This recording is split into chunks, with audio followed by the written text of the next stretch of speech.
Mi nombre es Kevin y tengo el gran honor de poder compartirles a ustedes la palabra del Señor en este día. Entonces, como ya el pastor Dani nos dijo al inicio, parte de la enseñanza va a estar enfocada en el libro de Nehemías, capítulo 8, pero también vamos a estar viendo porciones del capítulo 9 de Nehemías. Entonces, le puedo pedir que abra su Biblia en el libro de Nehemías y mientras usted va ahí, quiero contarle nada más una pequeña historia.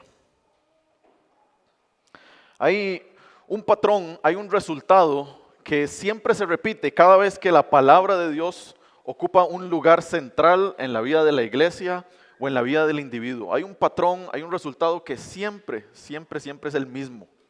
Y ese resultado es la transformación de una nación, la transformación de una iglesia o la transformación del individuo como tal. Déjeme darle dos ejemplos de esto.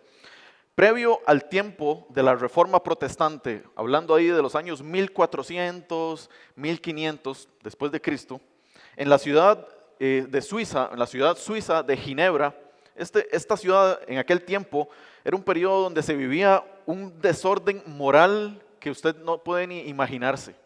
Había una estabilidad en la economía, en la violencia, era un desorden total. Se le tenía un apodo a esta ciudad en aquel tiempo, en la Edad Media. Imagínense, en una ciudad de Europa, probablemente todas eran bastante malolientes, pero a Ginebra como tal se le tenía un apodo bastante peculiar y era la ciudad más hedionda de Europa. Entonces, era bastante feo, pero por la gracia de Dios, ¿okay? La Reforma Protestante como movimiento, Dios le dio auge a que la palabra de Dios fuera central en la vida de la iglesia, en la vida de las personas, y poco a poco, a medida que la palabra de Dios estaba siendo expuesta, estaba siendo enseñada a las personas, la gente de Ginebra empezó a cambiar. Y con el cambio de la gente, Ginebra como tal empezó a cambiar también. ¿Sí? Si nosotros vemos hoy la ciudad de Ginebra y la comparamos con hace 500 años atrás, es muy diferente. Y podemos decir que la plataforma que sostuvo esta transformación no fue Juan Calvino, que fue el reformador más prominente de esta ciudad. El fundamento que aguantó el cambio radical de esta ciudad fue que la palabra de Dios tomara un lugar central en la vida de la iglesia y en la vida de las personas. Dije dos ejemplos. El otro, para no ir tan lejos, aquí mismo en Costa Rica, hace alrededor de unos 135 años, por ahí del año 1891, fue cuando los primeros misioneros fueron enviados a Costa Rica. El primer misionero que entró a Costa Rica se llamaba William McConnell, de una misión que tiene otro nombre ahora, ya no existe, se llamaba Misión Centroamericana. Cuando este señor y los acompañantes que venían con él en el barco entraron a Costa Rica, se dieron cuenta de una gran necesidad en el pueblo costarricense. Que yo creo que es la gran necesidad que todos nosotros hoy tenemos igual, y es que la palabra de Dios no existía en las manos de las personas. Había una gran necesidad de que la gente entendiera la palabra de Dios. ¿Y qué fue lo que estos misioneros hicieron hace 135 años? Bueno, algo bastante simple, algo muy sencillo, enseñar la palabra. Pusieron las escrituras en manos de la gente común, ayudaron a que la gente pudiera comprender lo que Dios había dicho. Y mis hermanos, donde quiera que esto sucedía, en los pueblitos de San José, en Cartago, en Punta Arenas, donde quiera que esto sucedía, el resultado era el mismo. Las vidas empezaban a cambiar, las familias empezaron a cambiar. Los matrimonios que una vez estaban quebrantados empezaron a cambiar y a unirse. La manera en cómo el tico en aquel momento pensaba sobre aspectos de salud, sobre aspectos del trabajo, las relaciones, sobre el trato al uno con el otro, especialmente en aquel tiempo que el protestantismo estaba entrando, el catolicismo era un poco perseguidor de forma física. Entonces el tico empezó a cambiar. ¿Cómo yo puedo relacionarme con personas que no creen lo mismo que yo creo y tengo que amarlos a ellos? Poco a poco las comunidades costarricenses se vieron afectadas. Obviamente eso no sucedió de forma perfecta y no sucedió de la noche a la mañana, no fue de inmediato. Pero yo puedo decir que el cambio que hubo en las personas en aquel tiempo y poco a poco hasta que llegamos al día de hoy fue un cambio genuino. Entonces, ¿por qué? ¿Por qué es que este cambio se da? ¿Por qué es que se da este resultado? ¿Por qué es que se da este patrón cada vez de que la Biblia toma un lugar central en la vida de la iglesia o en la vida de las personas? La respuesta es bastante simple, porque eso es lo que hace la palabra de Dios. La palabra de Dios transforma. Cuando la palabra de Dios es central en la vida de las personas, trae transformación. Y eso es lo que yo creo que Nehemías 8 y Nehemías 9 nos va a mostrar. Estos dos ejemplos que yo les di nada más es la forma exterior de lo que la Biblia nos enseña. Nehemías 8 y Nehemías 9 nos va a dar otro ejemplo de cómo un pueblo tomó la palabra de Dios y la hizo central en su vida y eso trajo transformación. Entonces, mis hermanos, si yo quiero que ustedes entiendan algo hoy acerca de lo que vamos a enseñar, es lo siguiente. Y es que la centralidad de las Escrituras en nuestra vida es el medio que Dios utiliza para la transformación. ¿Sí? Si usted no va a entender nada, escuche esto nada más, se lo vuelvo a repetir. La centralidad de las Escrituras en nuestra vida es el medio que Dios utiliza para la transformación.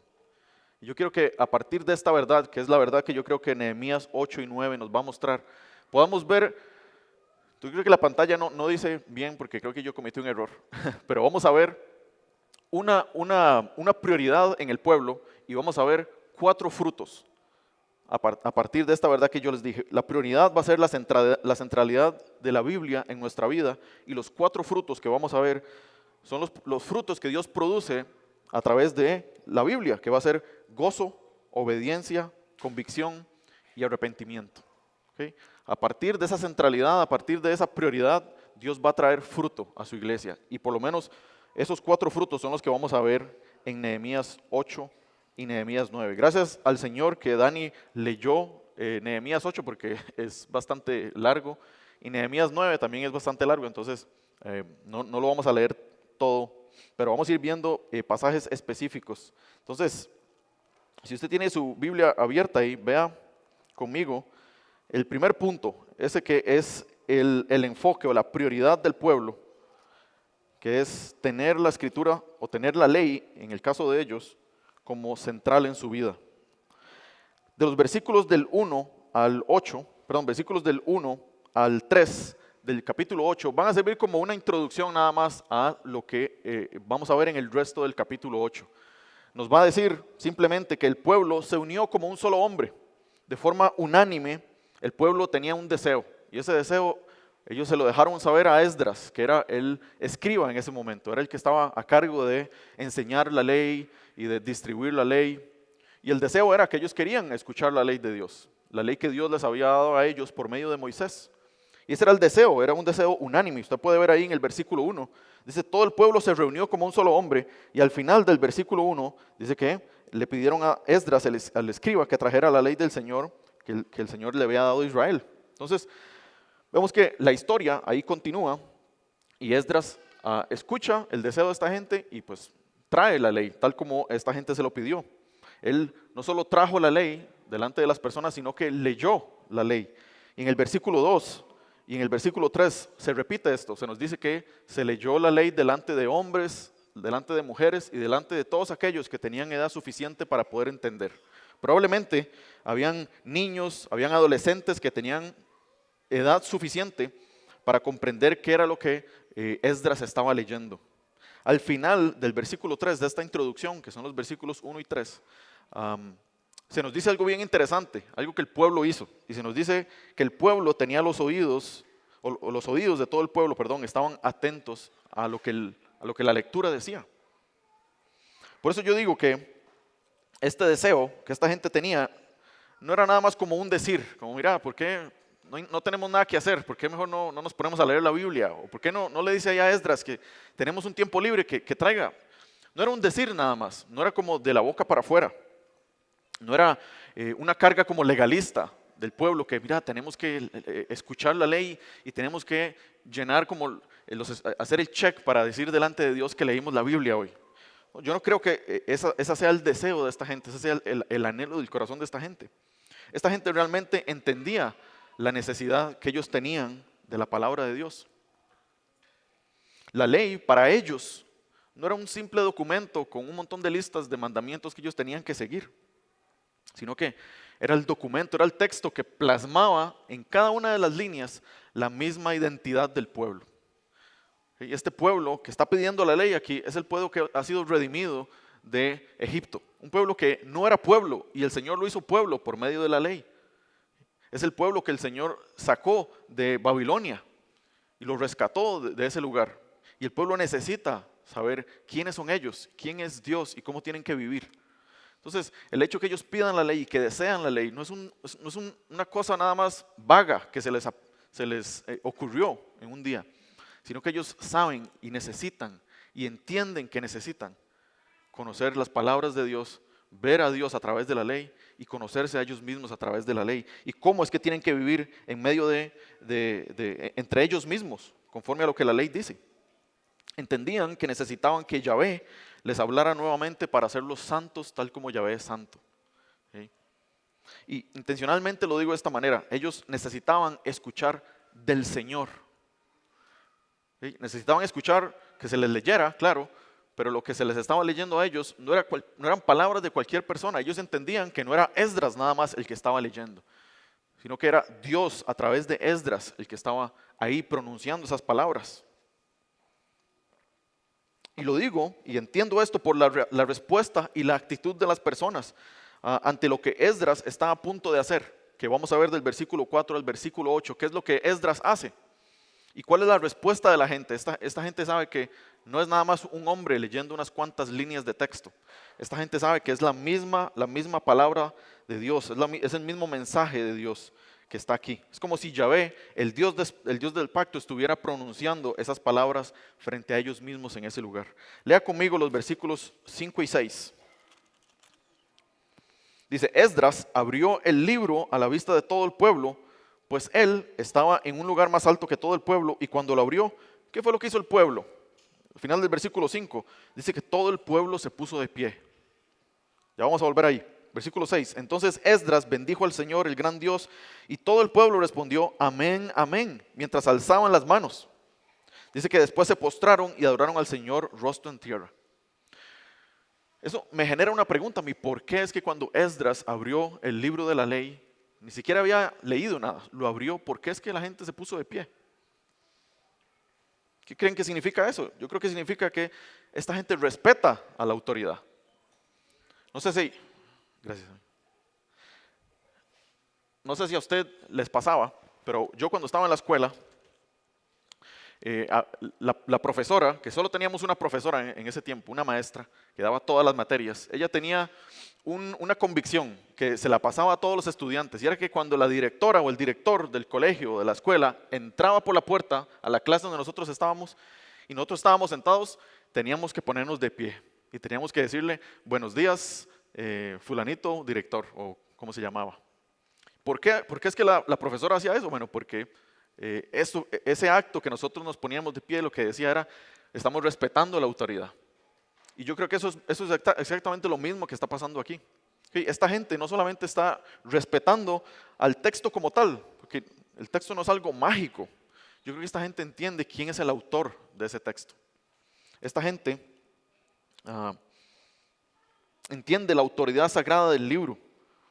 Se pone de pie para demostrar la reverencia y para demostrar el temor que tenían a lo que estaba escrito. Y no solamente al texto como tal, sino al autor que generó este libro y también a lo que Esdras está a punto de hacer. Recuerden, Esdras ni siquiera había leído y el pueblo ya estaba adorando al Señor. Ya estaba mostrando respeto. Y esto, mis hermanos, no es algo que se quedó, o no es un principio nada más que se quedó en el Antiguo Testamento. Yo creo que las iglesias del Nuevo Testamento también tenían ese mismo pensamiento acerca de las palabras del Señor.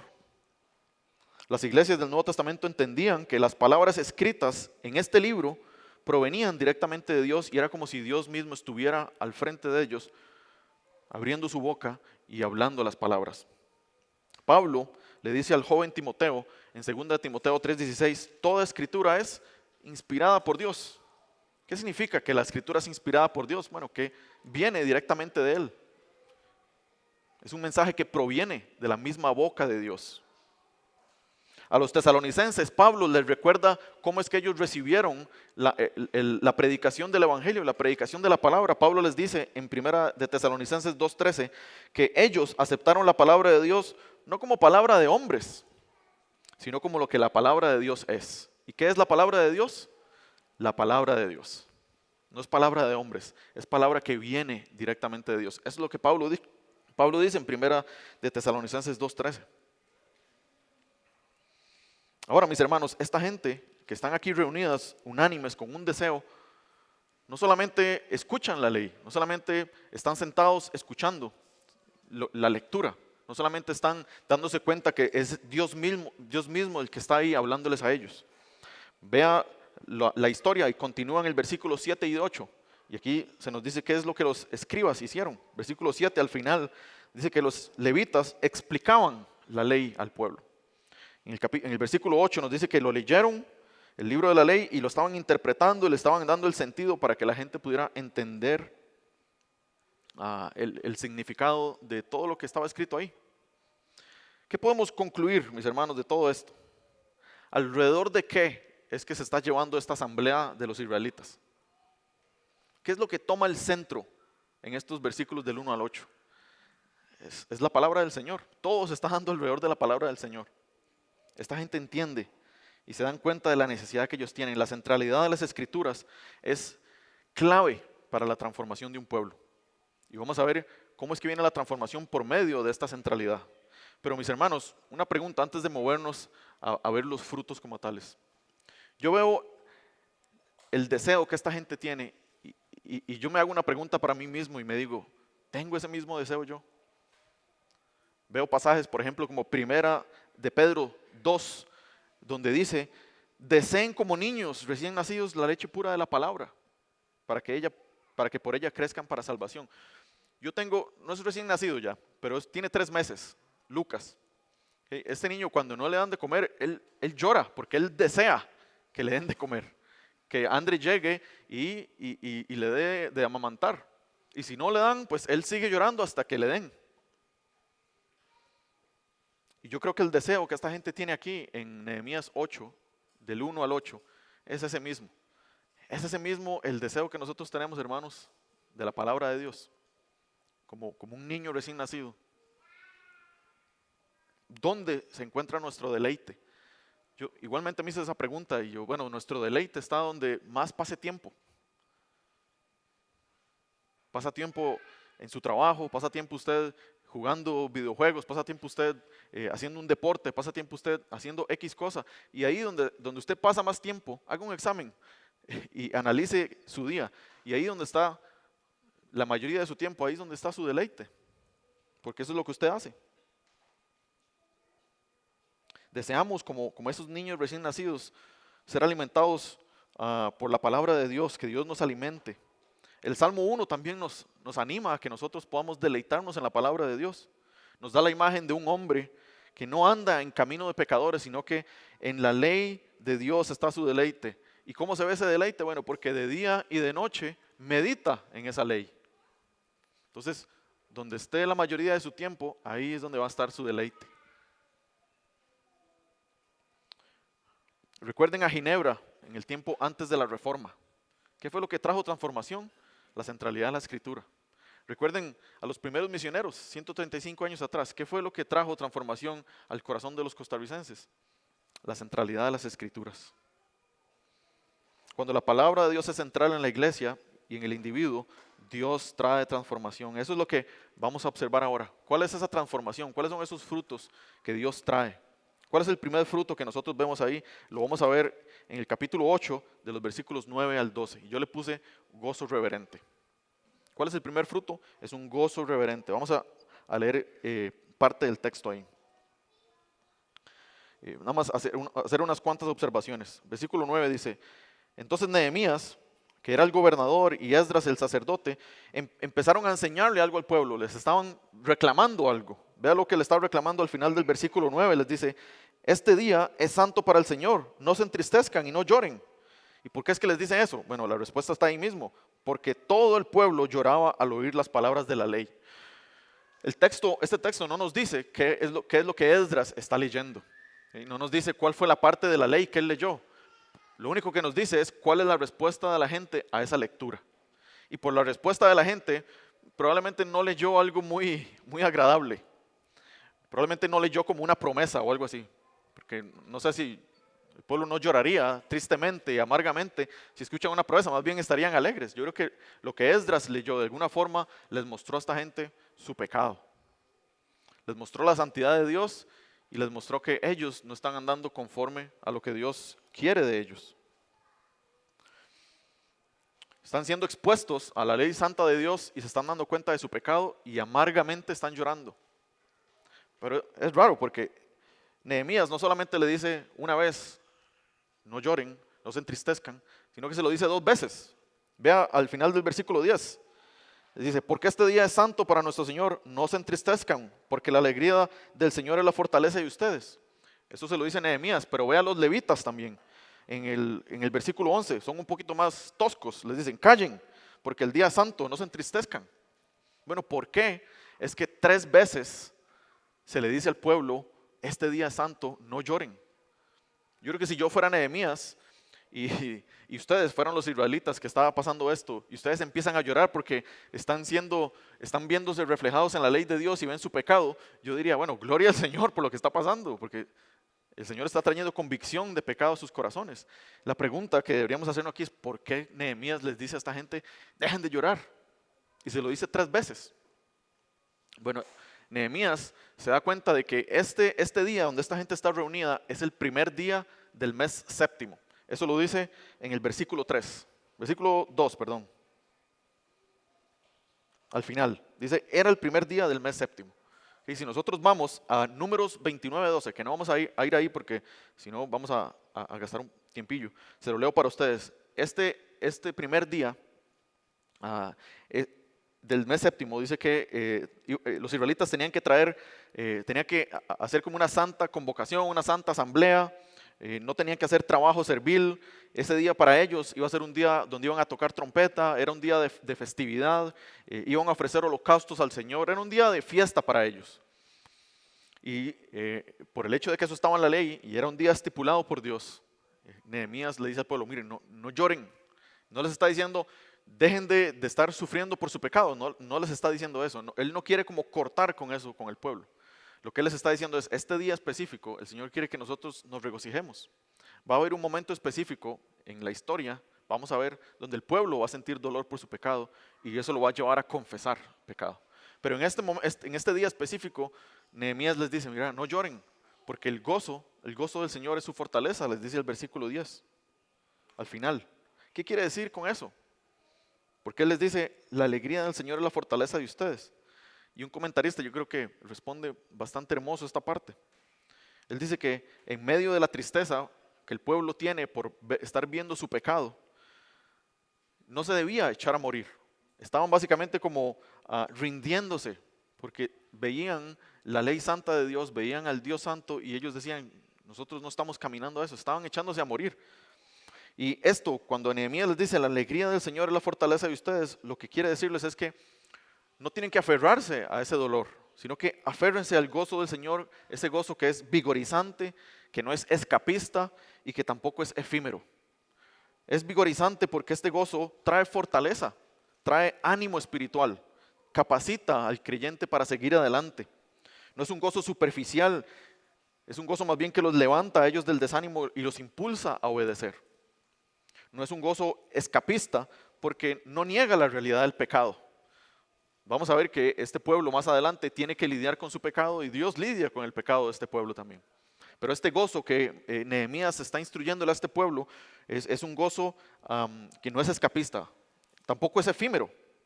Es un gozo profundo, un gozo duradero, basado en lo que Dios es y basado en la obra, en su obra y no necesariamente en las circunstancias del pueblo. Entonces, en este episodio, ellos están leyendo, están escuchando la palabra de Dios, están viendo su pecado. Nehemías les dice, miren, no lloren, este día es un día santo, más bien regocíjense, más bien vayan y alégrense.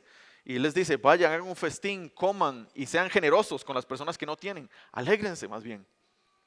Va a haber un momento donde va a ser efectivo que ustedes puedan sentir dolor por el pecado, pero en este día no. Y ciertamente el pueblo termina gozoso. Al final del versículo 12 se nos dice que el pueblo se fue a comer, a beber, mandar porciones a las personas que no tenían y a celebrar una gran fiesta, y nos dice la razón específica de por qué es que este pueblo se fue gozoso. ¿Por qué es que se fue gozoso?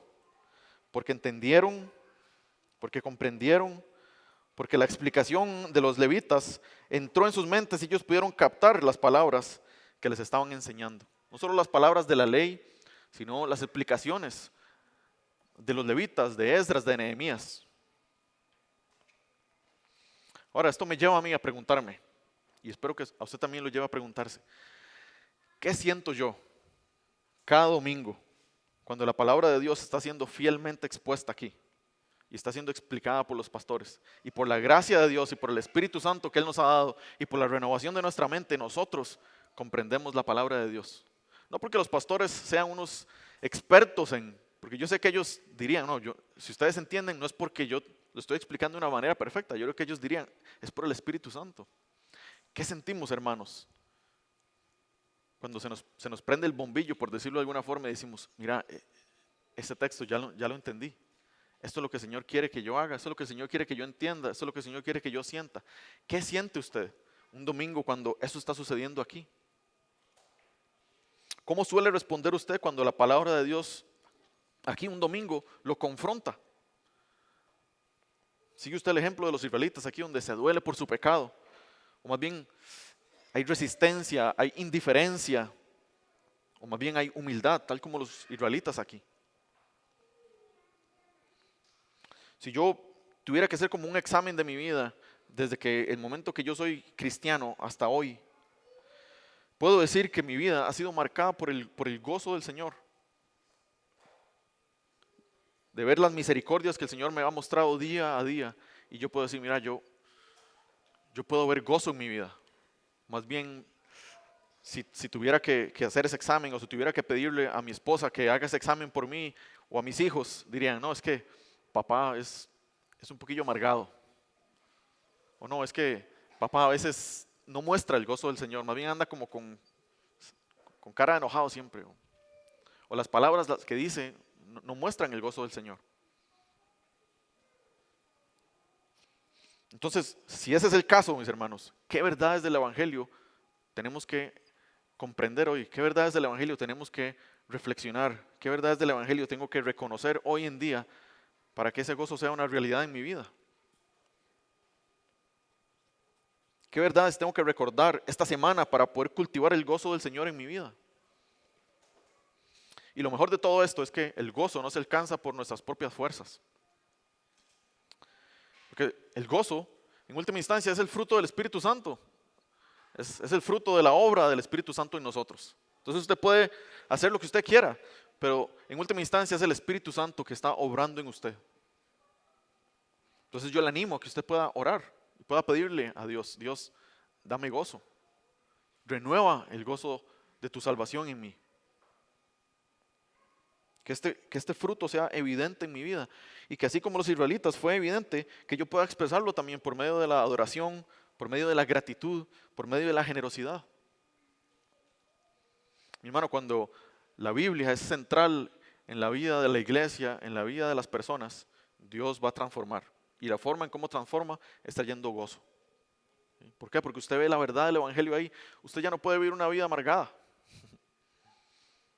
Porque usted se da cuenta de que tal vez la circunstancia ahorita no está muy bien, pero usted sabe cómo va a terminar la historia. Así de simple.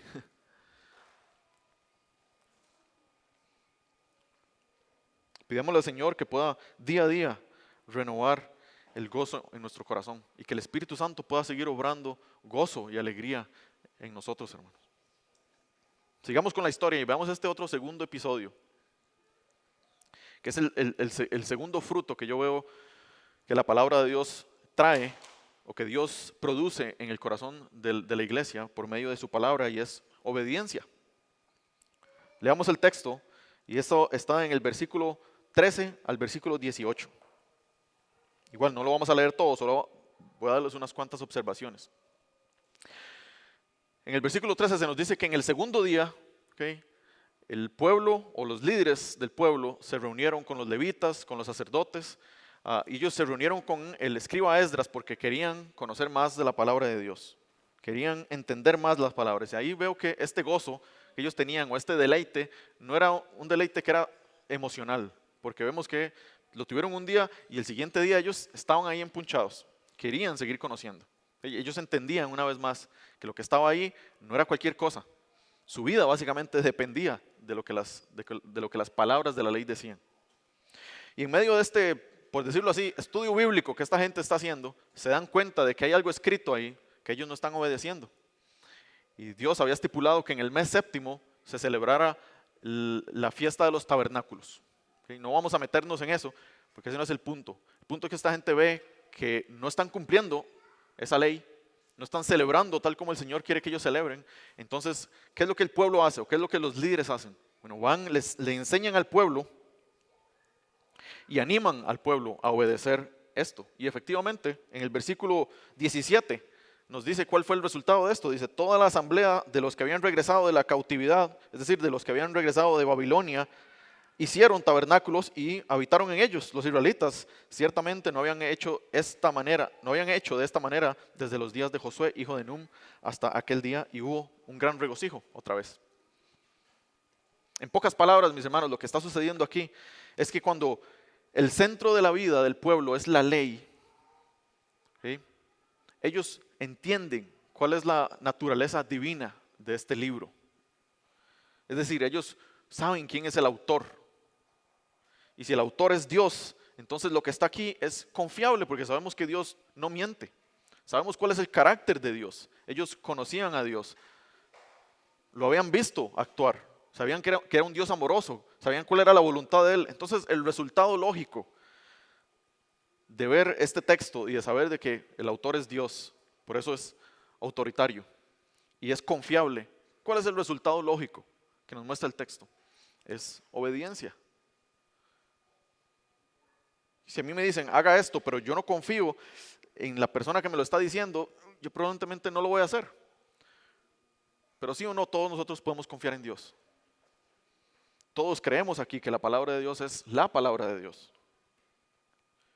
Para una persona que no cree que lo que está escrito en este libro es la palabra de Dios, para una persona que no confía que esto es la palabra de Dios, los textos que vamos a encontrar aquí se van a volver como un asunto de escogencia.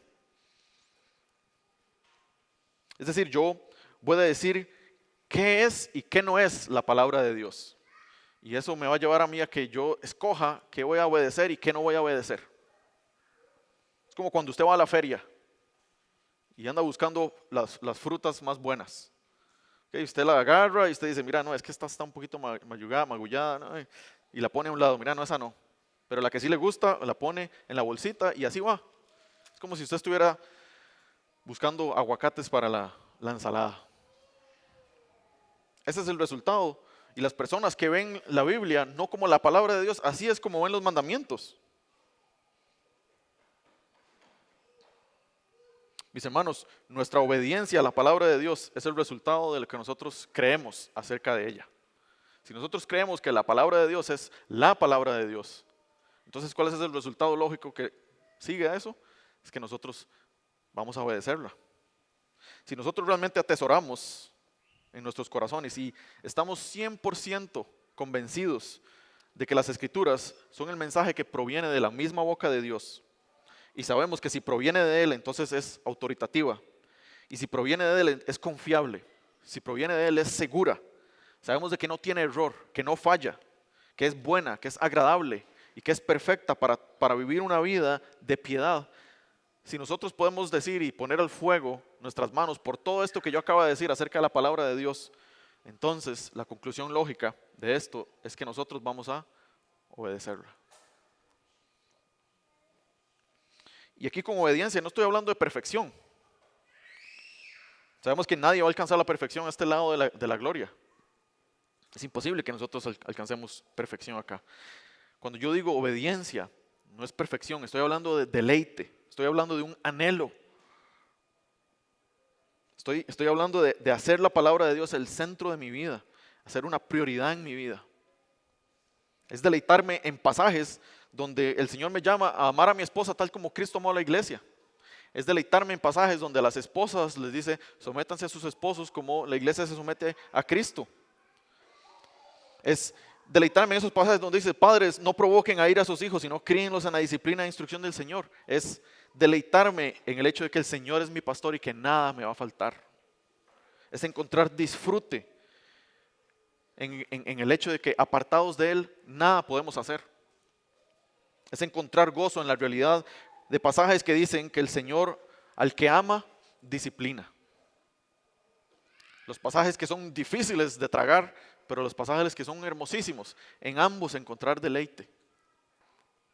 Cuando la palabra de Dios toma el lugar céntrico de mi vida, eso, Dios usa eso para causar obediencia en mí. Cuando yo me deleito en la palabra de Dios y la palabra de Dios es realmente mi deseo, mi anhelo, automáticamente yo la voy a obedecer. El deleite y la obediencia son como dos caras de una misma moneda. No hay una sin la otra, van de la mano. Yo no puedo obedecer la palabra de Dios si no es mi deleite. Y si yo no me deleito en ella, entonces tampoco la voy a obedecer. Yo no voy a hacer algo en el cual yo no anhelo hacer. Pero si yo realmente anhelo hacer algo y lo tengo en mi corazón y me deleito en eso, eso es lo que yo voy a perseguir, eso es lo que yo voy a hacer. Veamos nuevamente el ejemplo de los judíos aquí. Ellos se deleitaban en la ley, meditaban en la ley para entendimiento, encontraron un mandamiento ahí, no estaban celebrando la festividad de los tabernáculos. ¿Y qué fue lo que hicieron? Pues lo obedecieron. Ahora, mis hermanos, siguiendo ese mismo ejemplo, hagámonos esta pregunta: ¿a cuál mandamiento nos está guiando Dios? ¿A cuál mandamiento me ha estado guiando Dios en esta semana? ¿A cuál mandamiento me ha estado guiando Dios hace un mes, 2 meses? Y yo lo he estado como atrasando y atrasando. ¿A cuál mandamiento me está guiando Dios para que yo pueda responder con fe y con una obediencia intencional? ¿Será como Colosenses 3 dice tal vez? Como Cristo los perdonó, así también háganlo ustedes. ¿Será que el mandamiento al cual el Señor me está llamando a practicar, a responder en fe y en obediencia intencional es el perdón? La escritura en Salmo 130 nos dice que el Señor no guarda registro de mis pecados. Entonces, ¿por qué guardamos rencor contra los hermanos? Eso es exactamente lo que dice el Salmo. ¿Será que el Señor me está llamando a que yo no mantenga un registro de los pecados que cometen mis hijos, mi esposa, mis amigos? Y eso guardarlo en mi corazón de forma rencorosa para usarlo en algún momento como una carta ahí especial y decirle: no, mira, no me diga esto porque vea lo que usted hizo. ¿A cuál mandamiento es el que Dios lo está guiando para que usted pueda responder con fe y con obediencia intencional? Tal vez a ser valiente en su fe y compartir su fe con sus amigos, compartir su fe con su familia y seguir el mandamiento de Mateo 28, la gran comisión. Tal vez usted no sabe cómo hacerlo, pero el hecho de ser intencional en la obediencia es que usted no espere que suceda así de la nada. Es que usted, de forma intencional, usted busca cómo hacer esto, ¿sí? Entendiendo que esto es lo que el Señor quiere de usted.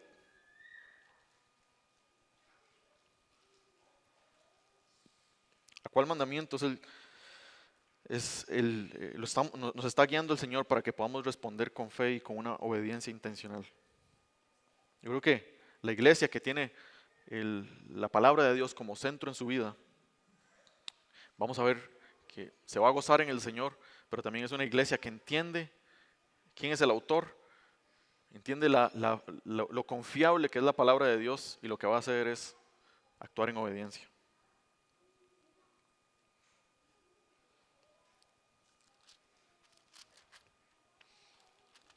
Sigamos con la historia y veamos el tercer fruto de esta gente. Veamos en el capítulo 9, versículos del 1 al 3, y aquí sí vamos a leerlo, que no lo hemos leído. Dice así: el día 24 de ese mes se congregaron los israelitas en ayuno, estaban vestidos de cilicio y con polvo sobre sí. Y los descendientes de Israel se separaron de todos los extranjeros y se pusieron en pie. ¿Qué estaban haciendo? Confesando sus pecados y estaban confesando las iniquidades de sus padres. Puestos de pie cada uno en su lugar, una cuarta parte del día estuvieron leyendo en el libro de la ley del Señor su Dios y otra cuarta parte del día estuvieron confesando y adorando al Señor su Dios. ¿Qué sucede aquí en este cuarto episodio de la historia que estamos viendo? La cronología de la historia como que se salta una gran parte de días.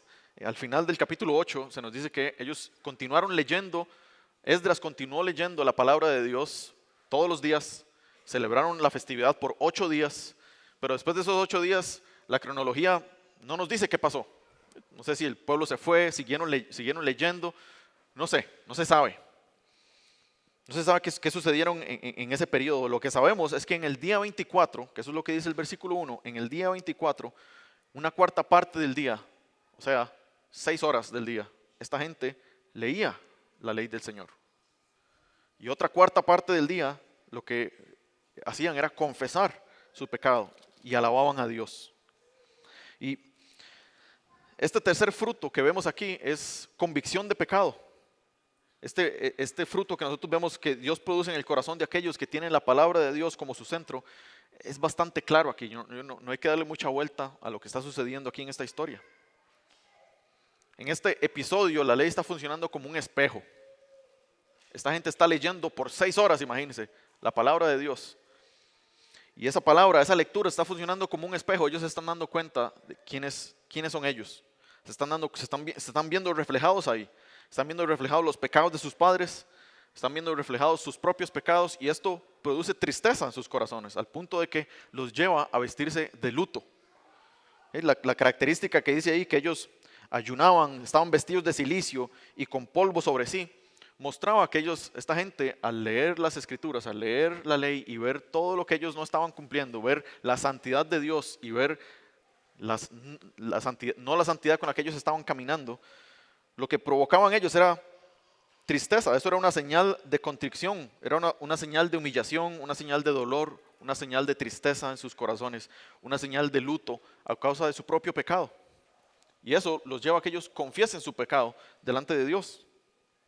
Como digo, mi hermano, no hay que darle mucha vuelta a por lo menos este fruto, porque es bastante claro aquí. Usted probablemente ha experimentado esto mismo que los israelitas muchas veces. Yo lo he experimentado cientos de veces, porque cientos de veces he pecado y cientos de veces después de que he pecado el Señor utiliza la palabra para decirme, mira, Kevin, eso no está bien. Usted probablemente también lo ha experimentado, cómo la palabra de Dios funciona como un espejo que me deja ver cómo estoy viviendo, que me deja ver el estado de mi corazón y me deja ver cómo no estoy viviendo y me deja ver cómo el estado de mi corazón no debería estar.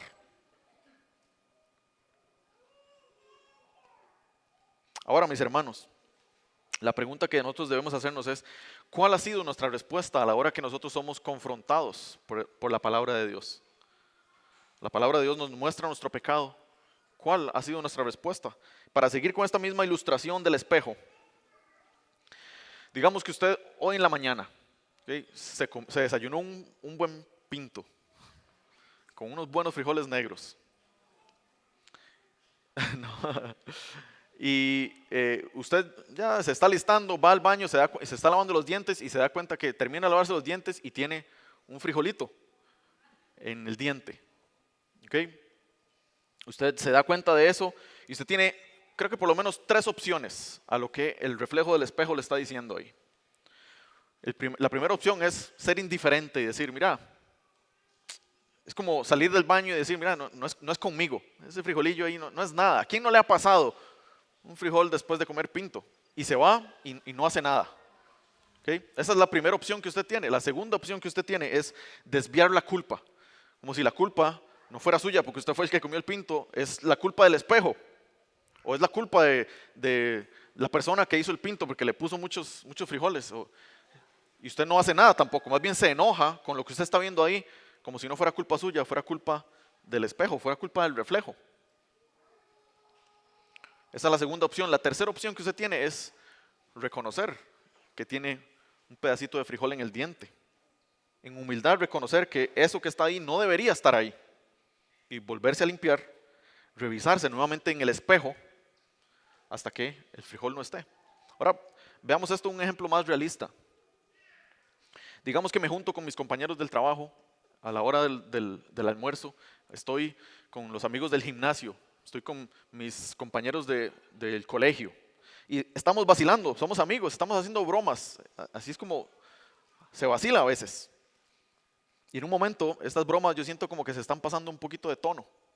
Y tal vez no necesariamente con un contexto de impureza sexual ni nada así, pero se nota que lo que se está diciendo en medio de la conversación y en la cual yo estoy siendo parte, o tal vez que yo mismo he dicho alguna palabra que no tiene edificación para nada, no edifica a nadie, es una conversación sin sentido, es una conversación sin propósito, que realmente no me sirve para ningún crecimiento espiritual, pero yo estoy siendo parte de eso. Tal vez estamos, no sé, haciéndole bromas y estamos degradando de alguna forma la imagen, la imagen del Señor en una persona. Y esa misma noche, después de que salgo del trabajo, voy al estudio bíblico y escucho una enseñanza sobre Mateo 12:36, que Jesús dice ahí que de toda palabra vana que nosotros hablemos vamos a dar cuenta en el día del juicio. Y el Señor, por medio de esta palabra, trae convicción a mi corazón y me doy cuenta que tengo ese pecadillo ahí, tengo ese frijolillo en el diente. Una vez más, tengo tres opciones. Tengo la opción de mostrar indiferencia y decir, mira, ¿quién no ha dicho un chiste como esos? O sea, no es nada. ¿A quién no le ha pasado que en una conversación con sus amigos se deja llevar un poquillo y ya? Eso no es nada. Y la convicción como que la esconde y camina como si no fuera con usted. O está la segunda opción, que es desviar la culpa y decir, mira, no, es que eso que Jesús estaba diciendo ahí, realmente eso aplicaba para los fariseos allá en el primer siglo. Eso, la Biblia tiene que actualizarse un poquito porque así es como lo hacemos aquí en nuestra cultura. O no solamente con Mateo 12:36, puede ser con cualquier otro mandamiento. No, es que este mandamiento que Pablo está dando son palabras de Pablo, no son las palabras de Jesús. Las palabras de Jesús tienen más peso. O decir, no, es que eso que Pablo decía, que le dijo a Timoteo, es solo para aquella gente, era para las mujeres allá en Éfeso. No tiene nada que ver con nosotros en el siglo XXI. Y empezamos a desviar y decir, no, eso no tiene que ver conmigo, como si no tuviéramos que realmente cambiar lo que el Señor nos está mostrando aquí. O la última es el reconocimiento humilde. Mira, sí, el Señor está trayendo convicción a mi corazón, cometí un error. Y humildemente me presento delante del Señor y digo, Señor, perdóname y ayúdame a cambiar. Esta convicción de pecado que la Escritura trae cuando la persona es, la Escritura es central en la vida de la persona y Dios utiliza eso como un espejo que muestra nuestro pecado. Esa convicción no es esclavizante, no es para traer desánimo a nuestro corazón, no es para esclavizarnos, no es para traer condenación, porque sabemos y confiamos lo que Romanos 8:1 dice, que no hay condenación para los que están en Cristo Jesús.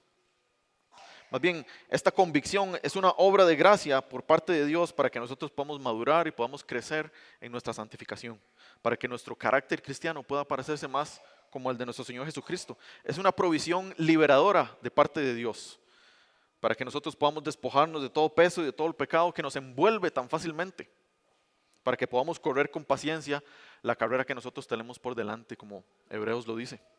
Es una oportunidad de gracia. Esta convicción de pecado que el Señor nos trae es una convicción de gracia que Dios nos da para despojarnos de ese viejo hombre y revestirnos de Cristo para la gloria de su nombre, tal como Gálatas lo dice. Hermanos, yo creo que una vez más, esto que nosotros vemos en Nehemías 8 y Nehemías 9 son ejemplos que nosotros podemos seguir. Sigamos el ejemplo del pueblo de Israel y hagamos de la Escritura el centro de nuestro caminar como creyentes. Que nosotros podamos ser expuestos a la luz de las Escrituras, ¿okay? Y que esa luz apunte claramente a esas áreas en nuestros corazones donde nosotros necesitamos arrepentirnos de nuestros pecados. Ahora, ¿cómo podemos exponernos a esa luz de las Escrituras? Bueno, hay infinidades de formas en cómo lo podemos hacer. Pero aquí la iglesia ha dispuesto ciertos momentos donde se puede hacer eso. Los estudios bíblicos, los martes, los domingos, los grupos pequeños de ciertos hombres que se reúnen. Algunas mujeres también se reúnen. los grupos que se hacen generales de mujeres, los grupos que se hacen de hombres también. Son instancias que la iglesia ha provisto para que todos nosotros podamos exponernos a la luz de la Escritura y que sea la Escritura misma la que trae convicción a nosotros de nuestro pecado. Ahora, siguiendo el ejemplo de esta gente, hay que poner de nuestra parte también.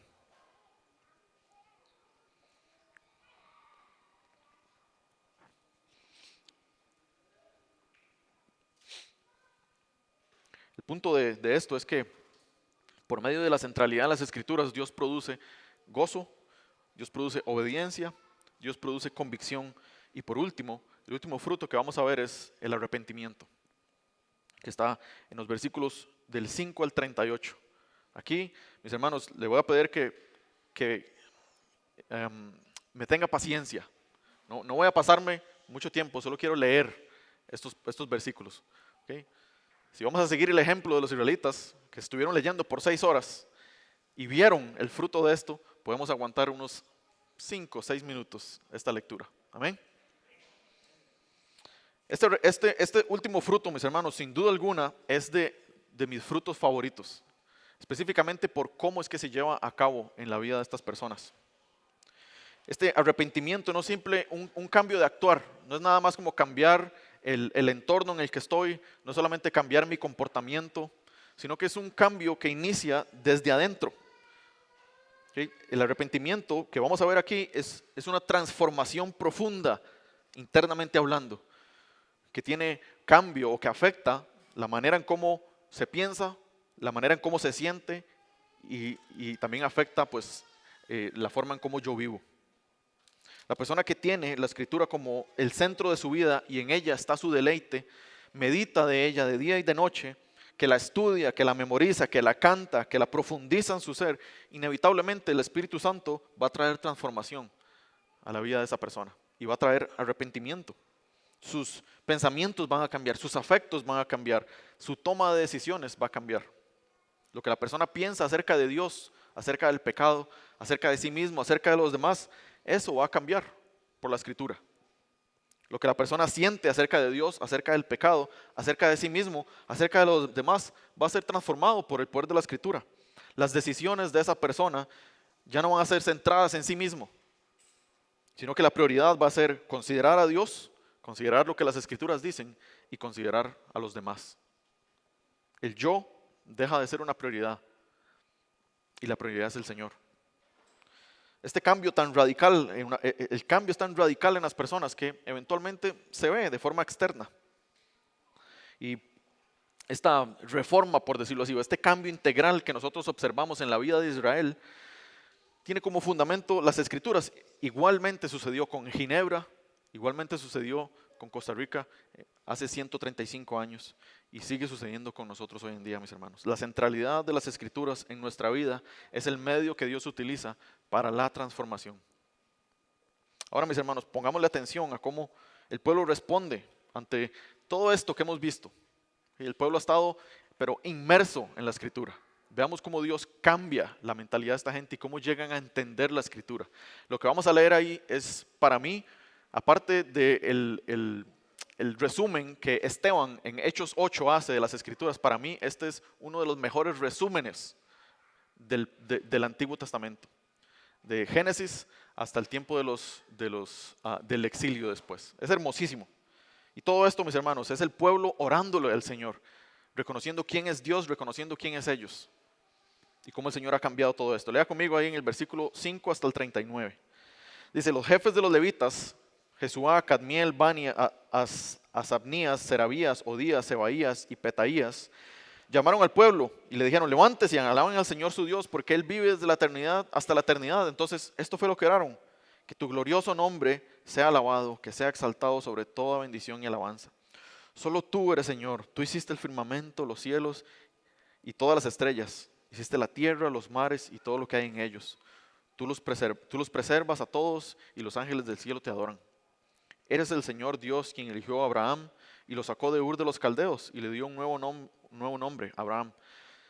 Estoy leyendo desde la Nueva Traducción Viviente por si encuentran diferencia ahí.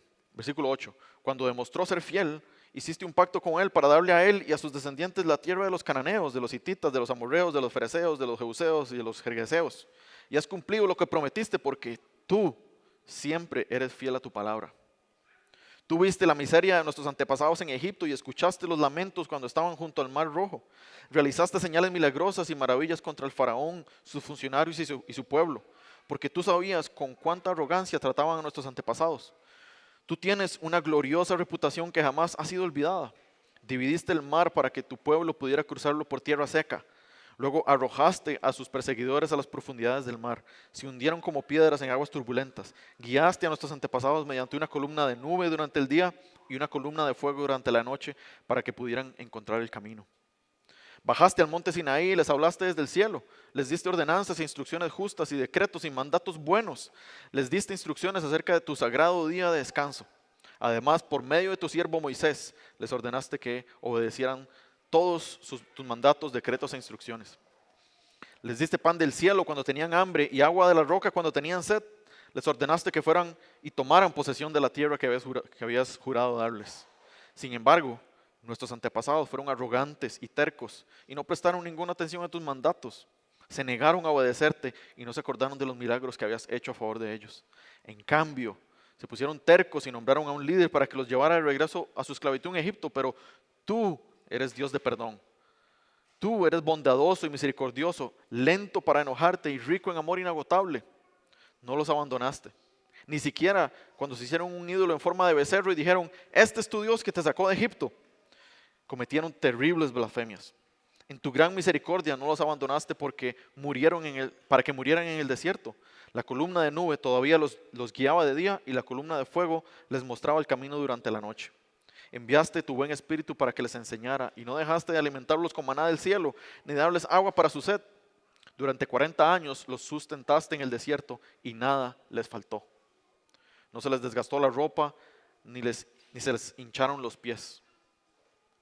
Les ayudaste a nuestros antepasados a conquistar reinos y naciones y colocaste a tu pueblo en todos los rincones de la tierra. Se apoderaron de la tierra del rey Sehón en Hesbón y de la tierra del rey Og en Basán. Hiciste que sus descendientes fueran tan numerosos como las estrellas del cielo y los llevaste de la tierra que habías prometido a tus antepasados. Entraron y tomaron posesión de la tierra. Tú sometiste naciones enteras delante de ellos. Hasta los cananeos que habitaban esta tierra se sintieron impotentes. Tu pueblo pudo hacer lo que quiso con esas naciones y con sus reyes. Nuestros antepasados conquistaron ciudades fortificadas y tierras fértiles, se apoderaron de casas llenas de cosas buenas, con cisternas ya cavadas y viñedos y olivares, además de frutales en abundancia. De modo que comieron hasta saciarse y engordaron y disfrutaron de todas tus bendiciones.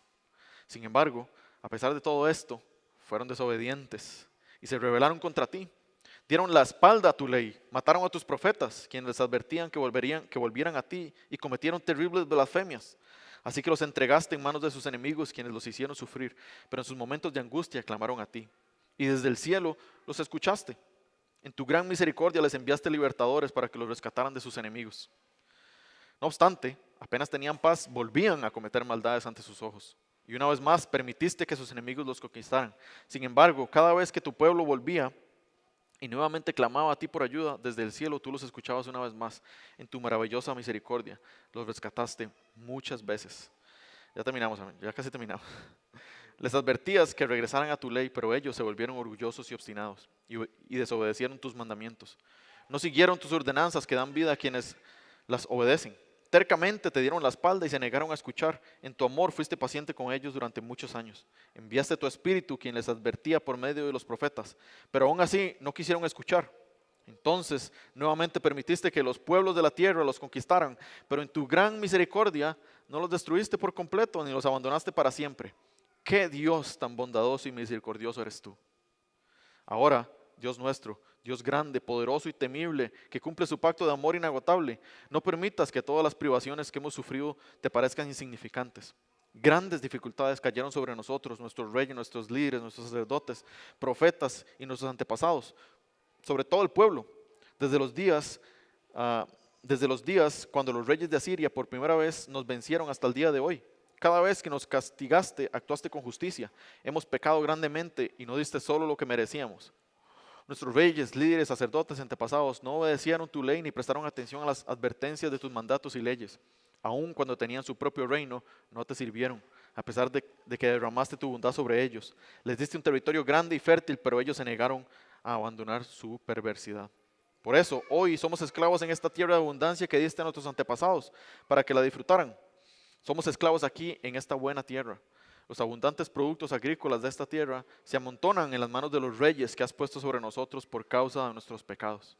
Ellos ejercen su poder sobre nosotros y nuestros animales. Les servimos según su antojo y pasamos por mucho sufrimiento. Después de esta oración, versículo 38 dice, el pueblo respondió, en vista de todo esto, hacemos una promesa solemne y la ponemos por escrito. Este documento sellado están los nombres de nuestros líderes, levitas y sacerdotes. Y si usted continúa leyendo la historia en los versículos 10, usted se va a dar cuenta que esta gente decidió en su corazón arrepentirse, volverse al Señor y cambiar todo lo que ellos estaban haciendo mal. Yo espero que esto, mis hermanos, esta historia que acabamos de leer, bastante larga, haya servido para que nosotros podamos ver el ejemplo de cómo un pueblo que tiene como centro la palabra de Dios es transformado por eso. Que nosotros podamos seguir el ejemplo de Ginebra, que podamos seguir el ejemplo de Costa Rica hace 135 años y específicamente, mis hermanos, que podamos seguir el ejemplo de lo que la palabra de Dios nos muestra.